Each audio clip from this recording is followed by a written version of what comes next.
रोजच्या नवीन घडामोडी बघत रहा आपल्या पुष्पावंती न्यूज चॅनलवर।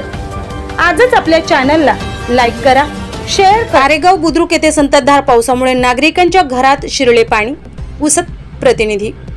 तालुक्यातील आरेगाव बुद्रुक शिवनगर दलित वस्ती परिसरामध्ये दिनांक 8 ऑगस्ट 2025 रोजी रात्रीपासून सुरू असलेल्या पावसाने थैमान घातले होते।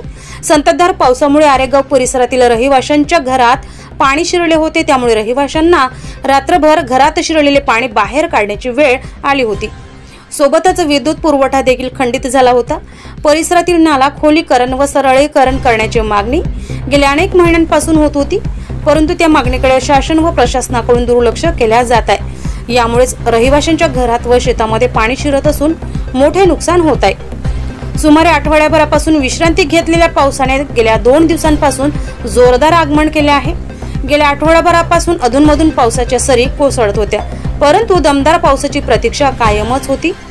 आरेगाव बुद्रुक गावालगत असलेल्या नाला खोलीकरण करून देण्याची मागणी पुसदच्या तहसीलदाराकडे दिनांक 19 जून 2025 रोजी निवेदनाद्वारे करण्यात आली होती। निवेदनात असे म्हटले आहे की गावालगत उत्तर दक्षिण जाणाऱ्या नाल्यालगत वस्तीमध्ये मागील वर्षी पुराचे पाणी घरामध्ये शिरल्यामुळे जीवनावश्यक वस्तूंचे मोठ्या प्रमाणात नुकसान झाले होते।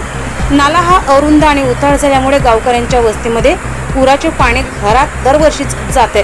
तसेच हे पाणी गावालगत शेतामध्ये जाऊन शेती पिकांचे देखील नुकसान होत आहे, सोबतच जमिनीचे देखील नुकसान करते। त्यामुळे निवेदनाची दखल घेऊन सदरील नाला खोलीकरण व रुंदीकरण करणे आवश्यक असल्याची मागणी अवधूत शेळके, अविनाश राऊत, आर्य शेळके, नत्तू कांबळे, शंकर ढगे यांनी केली होती, परंतु त्यांच्या मागणीकडे तहसील प्रशासनाकडून दुर्लक्ष केले जात आहे। दिनांक 8 ऑगस्ट 2025 रोजी रात्री सुरू झालेल्या संततधार पावसामुळे पुन्हा एकदा वस्तीमध्ये पाणी शिरल्याने रहिवाशांना आर्थिक नुकसान सहन करण्याची वेळ आली होती।